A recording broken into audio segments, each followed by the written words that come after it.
just threw this together. See, check this out. How much do you think Blizzard was hiding this? Like being discreet of what they were looking for. Like look at their ad for the new Diablo stuff. Sorry, I forgot to show you this earlier. This was pretty funny to me. It's like it says unknown project, but right under Diablo. You're just like, what are you doing? Right? Unannounced project Diablo. I know, like, Diablo what? You know what I mean? Like, is it a remake? Is it a...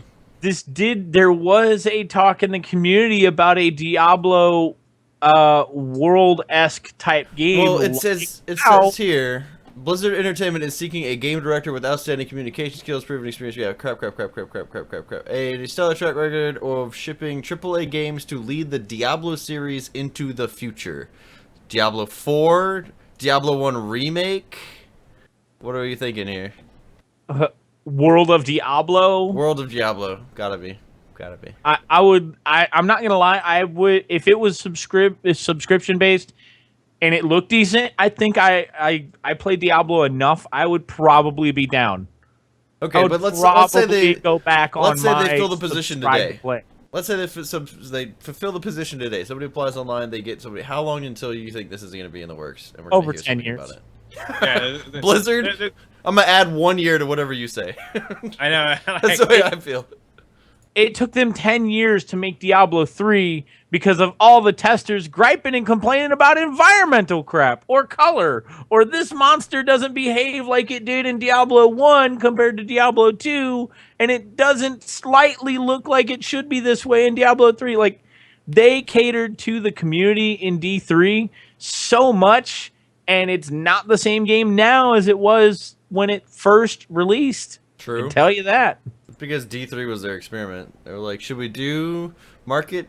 Should we do a lot more for, you know, the guys that want to push Paragon levels and that kind of crap? Like, I don't know. It seems iffy. They were always iffy about what they're going to do with it. It wasn't a thing.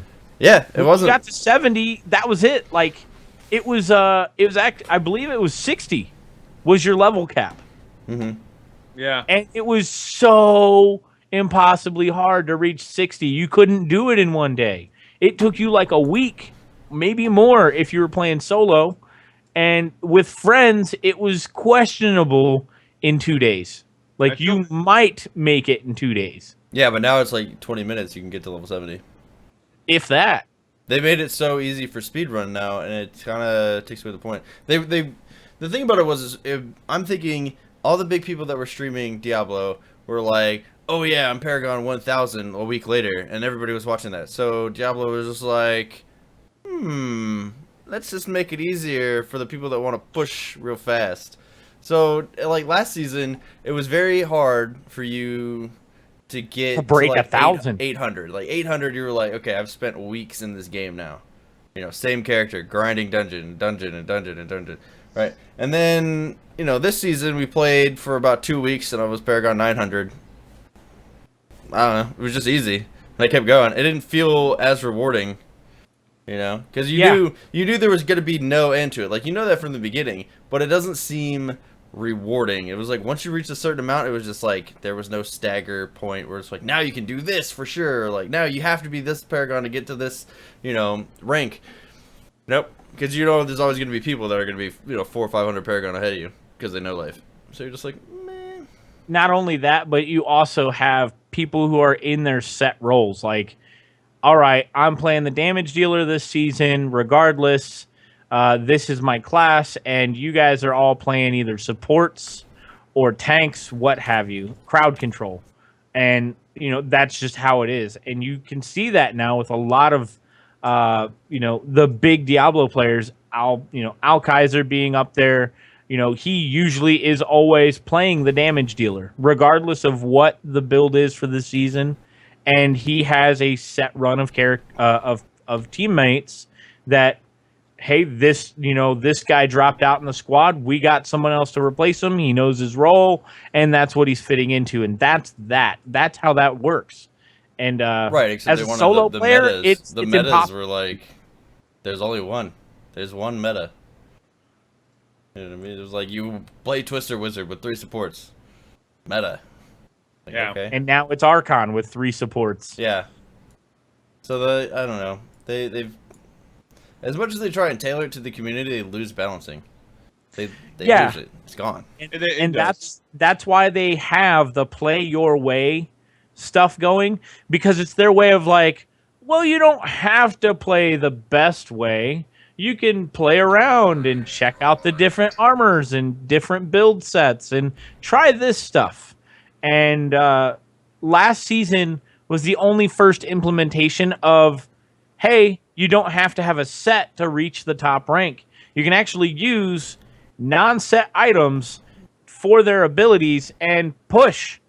And it actually showcased that multiple items, just multiple high-class items with their special abilities ended up being better for you in the long run, and only having like, you know, a 2-piece or 3 pieces Right. on with a Well, set. the reason they made lawn build was for the people that are just like totally contrarians. Like, I don't want to have to play the way you told me I'd play. I don't want to have to do this. Like, I want to be able to crunch my own numbers and put out my own game, like the way I want to play, play style wise. And I think that opens up a lot of stuff. But now it's like the meta is, because everybody's gonna try and play whatever they feel is the best thing, you know, and start over and grind more gear. So now the meta is wait for somebody to do a lawn build and try and improve it. So you're like, Yeah, and that's the thing is like that to me really takes away from that game, because I like Diablo, but when like Diablo to me wasn't like, hey, let's like keep playing the same thing let's over and no over. life this. This is like a I'm gonna play this for 3 weeks every new expansion. Like I probably could do that with Wow. WoW, but not Yeah. this kind of game. Like this game, I would just be like, nah, I can't sit through it. I'd probably just stab myself in the face. That's why like I got into it with you guys for a bit, and I was like, guys, how can you deal with this? I would stab myself at one point and be like, nope, done. Don't even need to do this shit anymore. Yep. I'm over it. After a certain point, you're just like, meh, this doesn't give me anything. I don't I feel. played back when Diablo 2 was big, and that this was even being talked about. I played, 15 years ago, and my first experience with D2, I was like, I could totally do this. And I'd sit down at my buddy's house, with spend the night on the weekend, and his dad would just like go off to work or have to go somewhere, do his lawyer stuff, and so we'd have 2 computers. So my buddy bought 2 copies of the game just so we could play together at his house, and that's all we did. We no life the game like 3 days straight, and I used then to know life WoW like that, yeah. and the game would be awesome. I love D2 for that. But then I actually put down the mouse and keyboard. I was like, that's it. I'm done with this game. I'm out. I did everything. I'll never make the leaderboard because it's first come, first serve. Even if you did the exact same stuff, you'll never get onto it. Yeah. Well, That's just not how only the just leaderboard that. It's also just the kids today are using like those run bots that allow them just to run through it. Gavinator. I'm not gonna say anything. Don't say anything. Shots fired! Shots Jesus, you know fired! the rules. It's D2. I Just mean, a cough. it's the same as It's not like that's not well known. It's not like I called out somebody that was iffy about it. Like, we all know. Yeah, but no talk of any chat, even if they were next streamer. Eh. Leave it alone. Whatever. I'm just saying. Anyway, It's- but no, it's not I mean, I bad. know. What? It wasn't bad, but it just, again, Well, like they you didn't said, even make there the were too many servers people using universal. run bots. They made it so that, in China you can just pay for play. How is that? Like, that's taking away the entire continent, basically, because all the servers are going through China, of, the world competitive leaderboards. It's like, sorry, everybody in China, you can't. You have your own leaderboards now. Yeah, Yeah. well, I mean, it's when they have people, farming to earn money off of it, and like, that's the ingenuity of people in gaming is like, hey, how can I exploit this for more money? Yeah, well, you're gonna see that in everything. Every single game. You know how many times I've run into bots on WoW? Where they're just like, I was trying to farm a node, and they're actually like underground, and they farm the mining node before I can get there. I'm just like, what happened? Yeah. And then you could tell that it was a bot. You're like, If it just disappears off the server, yeah. Thanks, Yeah. Korea. No, I agree. So, with that said, how many of you guys actually played Chrono Trigger? I played it a long time ago. Did you? And I- Anthony, I loved it. Oh my god. So listen to this. This came out from the director. He said, and stated when being quoted for our interview, he said, Chrono Trigger wasn't only exciting to play, according to Tokita, it was also exciting to create. When describing the game's development, he paints a party-like picture. Once everyone was done developing the Final Fantasy-esque 5 and the hordes of that staff that helped on Chrono Trigger, he says, at the end, we had a couple hundred working on the game at the same time. It was kind of like a grand festival. It was really fun. Tietzo Norma was actually creating the environment background piece for Chrono Trigger, like the courthouse scene that was created by him. But everyone probably enjoyed how we were able to do things we've never done with Chrono Trigger. That was the most exciting part. Despite all the love for Chrono Trigger, and even its sequel Chrono Cross, Square Enix has been reluctant to tap into that fan base and do anything about the franchise. However, fans aren't the only ones who would like to see it resurrected. Personally, if there was ever any opportunity, I would see a high-quality, high-end version of Chrono Trigger, Tokita says, or a movie production, or something of the sort, even if not a full-fledged sequel. Maybe someday Square Enix will revisit the series in some form. So he's trying to volley to get them to reopen Chrono Trigger and make either a real legitimate sequel and get it to work. But the thing is that Square Enix has kind of been like, nah, we're not doing that. Yeah, because Square Enix makes so much money doing any of their other projects. You also have to look at it. They're also like, I want to say like Final Fantasy 13-2, 13-3, Lightning Returns. Essentially, they had these different endings already. They've kind of done that. They've been playing with that. But they didn't. There's not a game out right now, and I can say this: if it happens, I'm backing it, because Chrono Trigger and Chrono Cross gave you the option to have, okay, in this setting, in this instance, are you going to have this person in your party? If you do, it changes a whole story set of events. If you don't have this person in your party, it changes a whole nother scenario of events. And you might get a different character for it.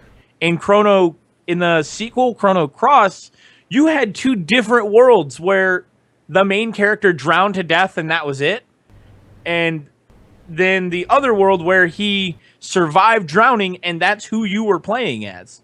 So, like, you got to see two different ends of a spectrum that could have possibly happened. Now, if they come out with a game that's going to do that, I'm all for it. Well, they've had similar games where they take that same idea where, like, whoever's in your party branches out. Mass Effect would have different cutscenes, stuff like that. Usually that it'll make you, some games nowadays, so you don't have to like totally screw yourself over, because their story evolving, their evolving storyline is so big that they can't just afford to let you choose. You don't get to choose. We'll tell you, you must take at least this person, and then there's like some subtle differences if you take somebody else, right? But we've seen games that do that, and I'm kind of interested to see if the Detroit Become Human is going to incorporate that, because they said that like every option you have is going to have at least 3 endings or 3 outcomes. That's kind of cool. Yeah. So I was like, the web on the story is probably like, if you were just to sit down and play it and do only story mode, I want to know how many hours that is, but I'm assuming with everything having 3 different choices, the replay value is going to be phenomenal, because it's going to be a different outcome every time. And quite possibly a good, bad, neutral? Maybe. I think it's going to be more of like every case you get to do something different, and you can replay the case. That's how I would set it up. I would set it up as like, okay, you did this case, and you did all the events, and there's like a main storyline involving stuff from the cases like they did in LA Noire, but if you want to back it up and just be like, I want to play this mission over, then you can have, a different outcome for that mission, but then a slightly different variation for the main storyline based on the outcome of that mission. Yeah, I like the outcomes of how you can deal with stuff in Detroit. It did get me hyped. I was like, this does seem pretty cool. But like that's the one thing that PlayStation's always been good about, is like, it reminds me of a Tale of Two Souls. Mm-hmm.